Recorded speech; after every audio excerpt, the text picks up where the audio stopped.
Welcome to Rants TV. Nandito po tayo ngayon sa ongoing construction ng flood control project dito sa Pasig City and Quezon City segment. Ayan po na side ang Quezon City at dito naman po sa kanan natin ay Pasig City.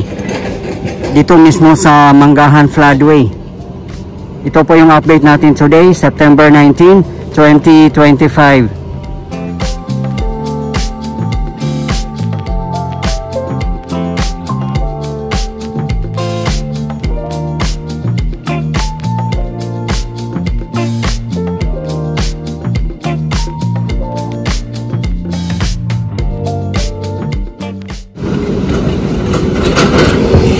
7 days ago, nandito po tayo nag-update at ito na po ang progress niya.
Sa mga hindi po nakakaalam, ang contractors po nito ay Toyo Construction Company Limited and Shimizu Company. Sila po ay mga Japanese contractors.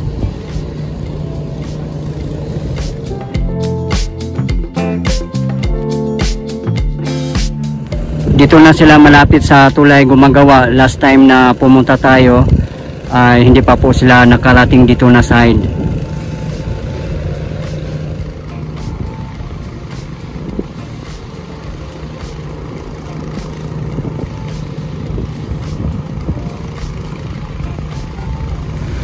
Makikita po talaga natin dito na high standard or international standard. Tingnan niyo naman po yung daik tad-tad po ng mga bakal. Diba talaga gumawa ang mga Japanese contractors? Maasahan po talaga. Pang matagalan na.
Diyan naman po ang Parklinks at saka Bridgetown in Quezon City. Yan, may nagdi-dredging po dito. Hanggang dyan pa po muna sila. Ayan.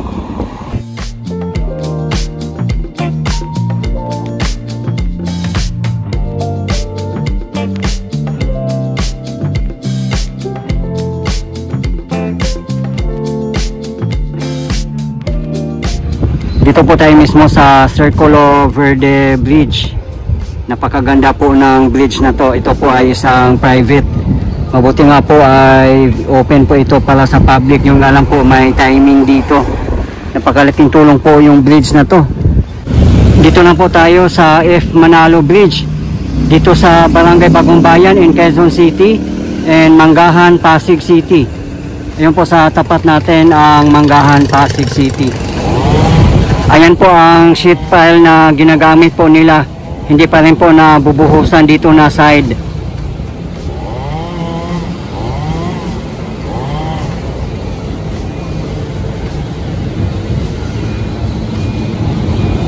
Ayan po ang Circulo Verde.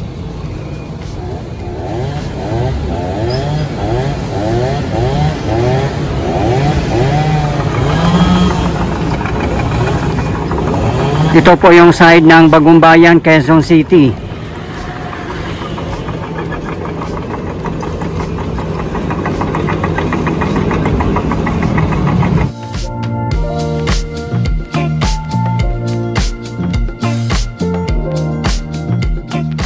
Ito naman po sa kaliwa natin ay Barangay Manggahan, Pasig City. Doon po tayo galing kanina sa baba sa may Circulo Verde Bridge.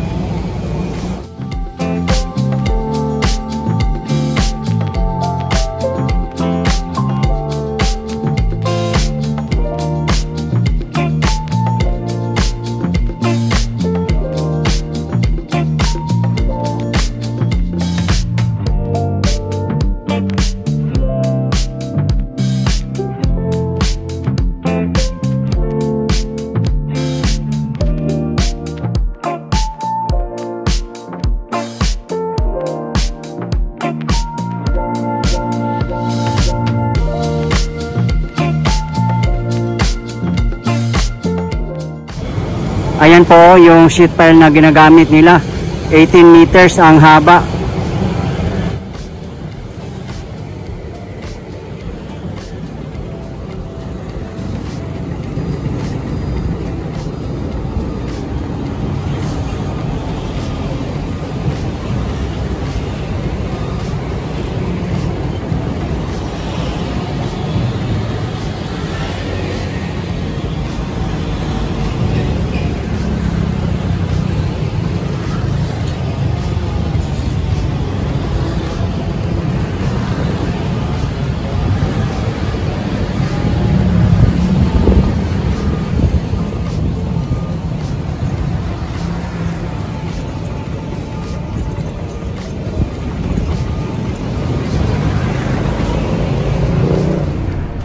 Republic of the Philippines Commission on Audit, DPWH Central Office, Manila, Philippines. Project Contract Package 2, Marikina River Improvement Works of the Pasig Marikina River Channel Improvement Project, Phase 4. Location, Pasig City, left bank, Quezon City, right bank. Cost, not disclosed. Implementing Agency, DPWH, UPMO, FCMC. Fund sources, JICA loan number PH-P271 and GOP. Development partner, Japan International Cooperation Agency or JICA. Contractor supplier, Toyo Construction Company Limited. Brief description of project, channel improvement works for Middle Marikina River. Project date, duration 1,460 calendar days. Started October 20, 2021. Target date of completion October 18, 2025.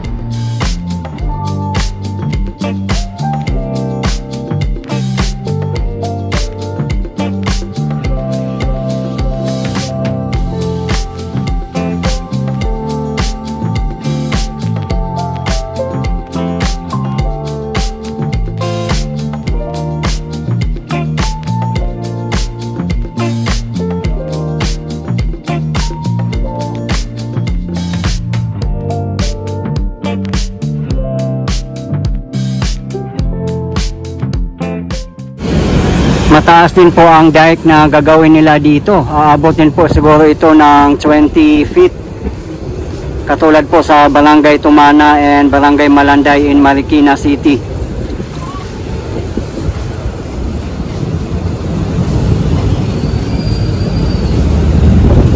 Sa mga gusto pong mapanood ng iba ko pang update sa flood control projects dito sa kahabaan ng Marikina River, nasa aking previous videos lang po.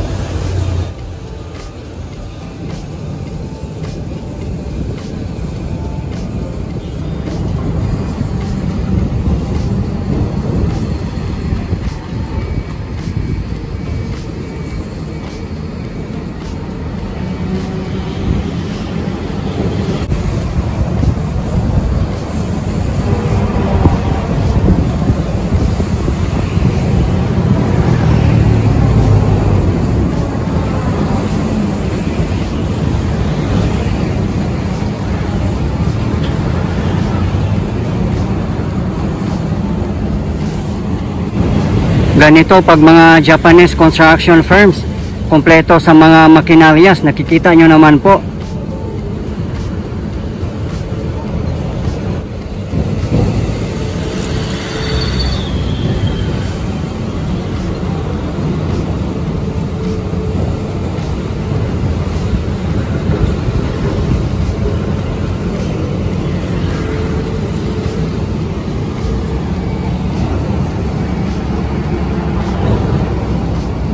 Kahit Japanese construction firms po ito, ang mga workers naman po nila ay mga Filipino.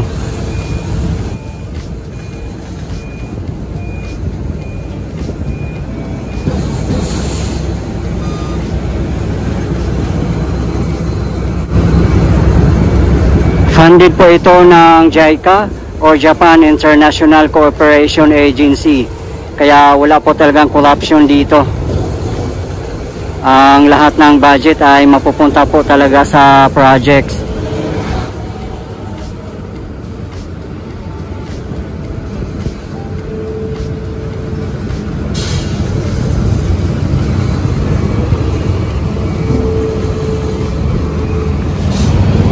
Ayan po ang 18 meters sheet pile. Binabaon po nila. Ganon po siya katibay. Yan yung pinaka foundation ng dike o yung pader na naka-slope.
Ayan, dito po na side, may pailan-ilang workers lang po dito.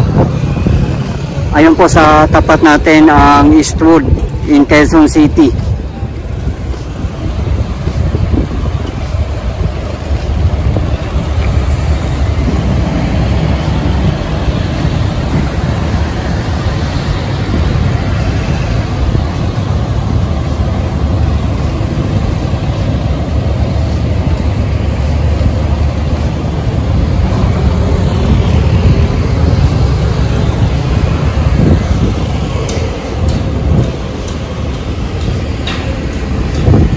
Yun lang po sa bandang unahan ang Barangay Santolan in Pasig City. Meron din po tayong update dyan. Nasa aking previous video lang po. Ang pinaka-source po ng Marikina River ay galing po ito sa kabundukan ng Sierra Madre. Doon lang po sa bandang taas natin. May mga nag-comment nga din sa ating previous video na hindi daw flood control ang solusyon, kundi pagdi-dredging ng mga ilog natin para lumalim at lumawak. Kasi nga dahil sa soil erosion at kalbo na rin po ang mga kabundukan doon sa Sierra Madre. Yun po ang sabi. Pero sa Marikina Bayan naman, meron po silang ongoing dredging project doon. Dito naman na side, same as last week.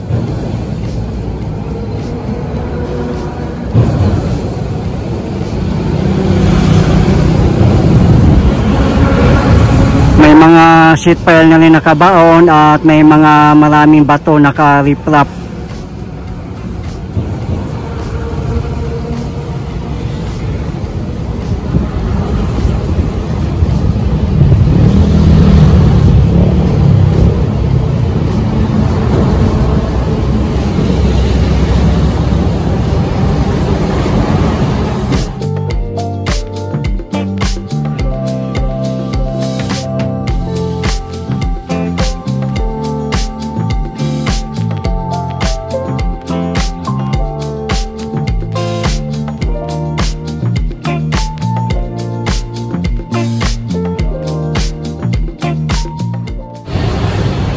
Ayan, doble tibay po talaga siya.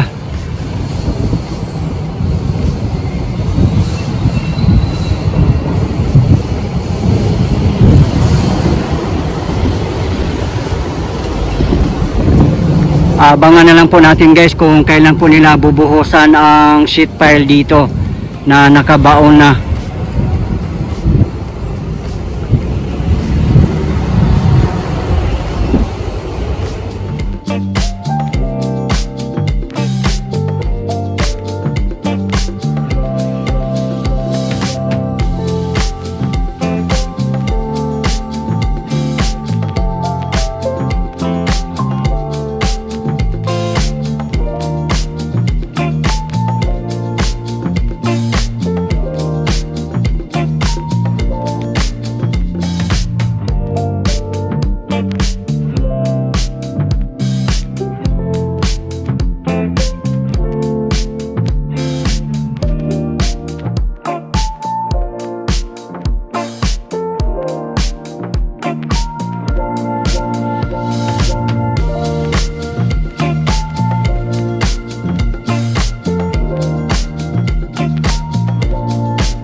Dito naman sa If Manalo Bridge, temporary lang po ang ginamit pa nila ngayon. Ayan po, steel sheet.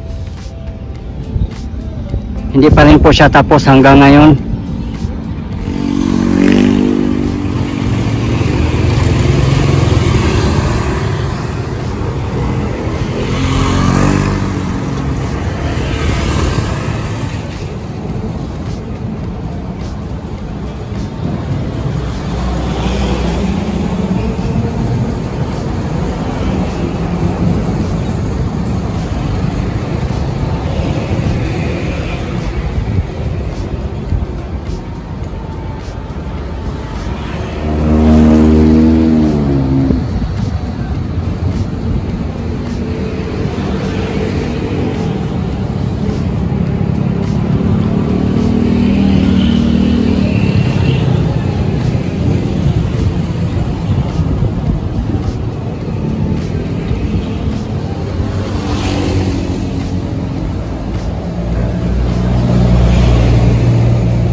Guys, ito po yung latest update natin ngayon dito sa ongoing construction ng flood control project dito sa Barangay Manggahan in Pasig City and Barangay Bagong Bayan in Quezon City segment as of today, September 19, 2025. Maraming salamat po sa patuloy yung suporta at panonood ng aking mga videos.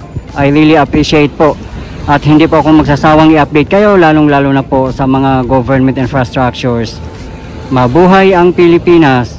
Okay guys, thank you for watching and keep safe everyone.